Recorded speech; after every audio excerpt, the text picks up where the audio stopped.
What's up, y'all? It's your boy Jay, man, coming at y'all with another episode of Down to Business. Yeah, Down to Business. For those that never been on the episode or tuned into episode of Down to Business before, I just basically go around, man, interviewing small businesses, you know, to get them a better, to put them in a better light, you know, to get them some more exposure and to let the world know exactly what it is that they do. So today, you know, I got one of my closest friends hopping on, man. She gonna let y'all know, you know, what her profession is, how she got there, you know, all that good stuff, man. But I don't want to jaw jack too much, man. We're gonna get right into it. What's up, man? What's the deal? What's up, man? Chilling, man, chilling. What's up? So, man, you know, we go back like 4 flats, man. I'm kinda like... Girl, relax. Relax.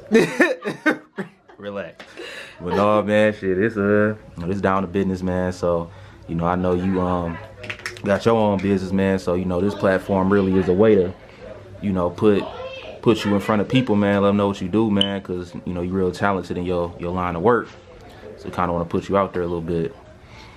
But so yeah, tell people a little bit about yourself, man. You know, like I know you do hair and everything.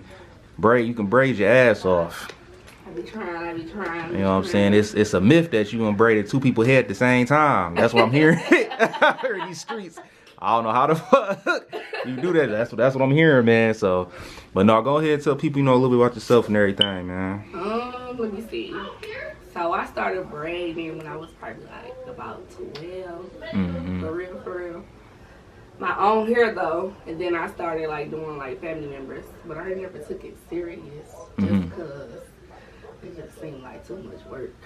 But then, you know, as life progressed, and then you get the feeling through jobs like, oh, this is not for me. It's like, let me go ahead and just, I got a talent, God gave me a talent, so why not use it?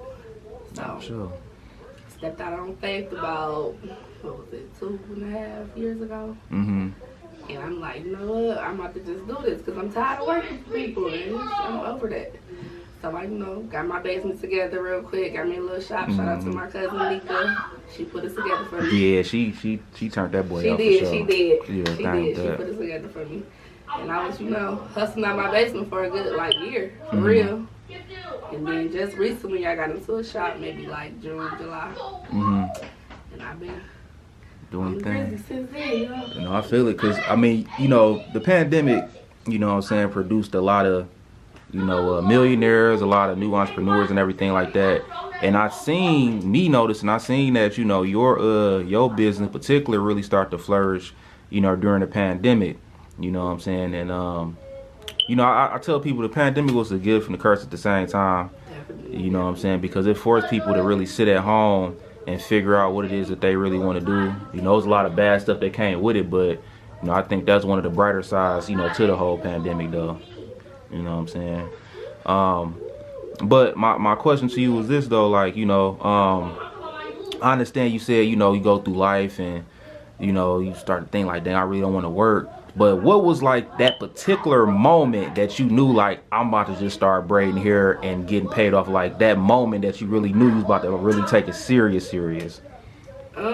Was it like a job in particular that you didn't like? You like, man, fuck this, forget this job? Or is it like, you know, like it just, like, what was it? Honestly, it was like, for a long time, I was in a 2-parent household with me and my kids, for real. And me separating from their father and me having to live by myself. It was like, okay, what can I really do to be able to be at home with my kids and still make my money how I need to make it? Right. So me moving out and being in my own place, like, and then the kids, the pandemic happened, like you said, they was getting homeschooled, so it's like, you gotta make it work, you feel me? Right. So I'm like, you know, I do know how to do hair. I can braid, so why not go for it? People be asking me all the time anyway. So it's just like, I'm killing 2 birds at 1 stone. I'm in the house with my kids 24/7, and I'm still able to make my money at the same time. So why not? No, for so sure. I just took it and ran with it. No, for sure. No, that's what's up, man. That's a beautiful thing for sure, man. So I mean, like, you know, I understand you in the shop right now, but what's next? Like what's like some of your goals as far as, you know, what's your business? Like what you looking to do next after this? After the shop, I mean. After the shop, so I'll have my cosmetology license in less than 2.5 weeks, honestly. I'll be graduating school. That's what's up. And believe it or not, I actually want to be a teacher, like teaching hair. So that's one of the reasons why I really went to school, to get, you know, my hands into everything and, you know, learn the ins and outs. And it might not sound like it's a lot, but it's a lot of stuff to learn with hair, and I didn't even know that. No, man. I tell you, it's a lot. It's a lot. I'm up here like, sheesh. Yeah, Who man. knew? Yeah. But you know, it took its time, and it's just like it's coming together. So I do plan on getting a shop, and I don't want to work in the shop as far as doing hair. But I do plan on like holding classes inside the shop. That's dope, man. You know, maybe open up a school for beauty too. Yeah, that's what's up, man. Because I feel like one of the things, you know, obviously I'm pretty sure there's gonna be a lot of kids, you know, attending like your classes and stuff like that. And I think that's one of the things that's kind of missing, you know, in this younger generations, because they so caught up in the internet and social media that they don't really know how to do like shit that stuff we knew how to do growing up. Like they not really active like that. Yeah. And I feel like, you know, bringing back certain stuff like knowing how to do hair and knowing how to do like, you know, like home ec stuff that, you know, that we had back in the day, supposed to do, bringing that stuff back could kind of help level them out, because they already, to be honest, on the mental aspect and the technical aspect, they already way more advanced than what we was, because you got kids that's playing with like tablets at 2. I was just about to say, I would say more technology advanced. Yeah, I think so, because you got to think these kids out here playing with tablets at like 2 years old, and we ain't learned how to use a computer to, you know, well, maybe like middle school. In high school. Yeah, so it's different, man. It's different for sure. It's definitely different. It's another reason that made me get into it too, is because I have a daughter. She's 8 now, but she started braiding when she was 3, and she really started just from watching me. And she told me like, "Ma, I can braid." I'm like, "Girl, you can't braid," you know. And one day she was telling me that, and I'm like, "Let me see you braid." So she took a braid, and she took my hair. She braided and braided my hair, y'all. That's crazy. Oh, that's crazy. And now y'all see her braids. Baby gonna be a beast. I'm trying to tell you. Middle school, she gonna be braid everybody's head. That's crazy. That's what's up. That's what really made me like, you know, this is something I can do. I can teach. Cause just knowing that my daughter just was watching me, like, just off the strip of watching me, and she caught on to it like that. So me going back and being able to perfect her, and now she braiding her uncle's hair every once in a while, like, you know. So it's just like instilling little stuff into her at the same time too. No, that's what's up, man. Well, this kind of really my last question, you know, because this platform here, I also, you know, want a lot of the younger generation to see this or whatnot, because I feel like it's like a motivating tool for them. But what is your advice, like that young lady out there, or young man, you know, that's trying to get into that, you know, that cosmetology field and just really don't know, you know, where to start, what to do? Like, what is like your advice to them that's kind of struggling to get into like this field? If you're gonna do something, I'm gonna say do it the right way. Go all the way.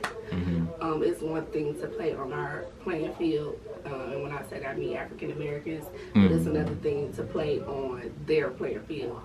So it's like, do it the right way. Go to school, get it together, stay focused, and be consistent in whatever it is that you're trying to do, and it's gonna come to you like that, you know? No, for sure.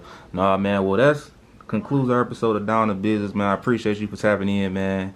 It was a good episode, man, and you know, stay tuned. Blessed by T. You gotta check her out on Instagram, man. I'm gonna have it at the bottom, man. So, you know, check her out. What's up, man? So, you know, I hope y'all enjoyed that episode, man, or that interview rather. I'm not gonna lie, I enjoyed shooting it, man. Like I said, T, one of my closest friends, and you know, to see where she was at, you know, and where she is now was just astonishing. You know, I know she's been through her fair share, you know, experiences in life, and she just keep fighting, man. You know, she just keep fighting. So one of the things I do, you know, I always have like gems. And for those that don't know, gems is basically, you know, motivational phrases that I always write down, you know, whether I hear them or create them myself.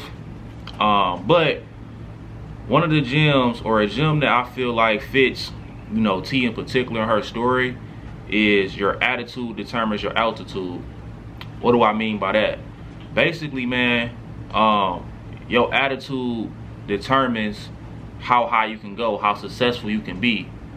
I mean, if you walking around here with a bad attitude, negative energy, you can only go so far, if anywhere. But when you walk around, you know, in good spirits, get attitude, positive energy, sky's the limit, man. Seriously. But I'm gonna leave y'all with that, man. I appreciate y'all for tapping in on this episode of Down to Business. If you want to be on the episode of Down to Business, or if you know somebody that wants to be on the episode of Down to Business, just hit me up on the Real Talk with Jay and Mack Facebook page, DM me, and we can set something up and get it going. But like I said, man, that concludes this episode, man. I appreciate y'all for tapping in. It's your boy Jay. We in here.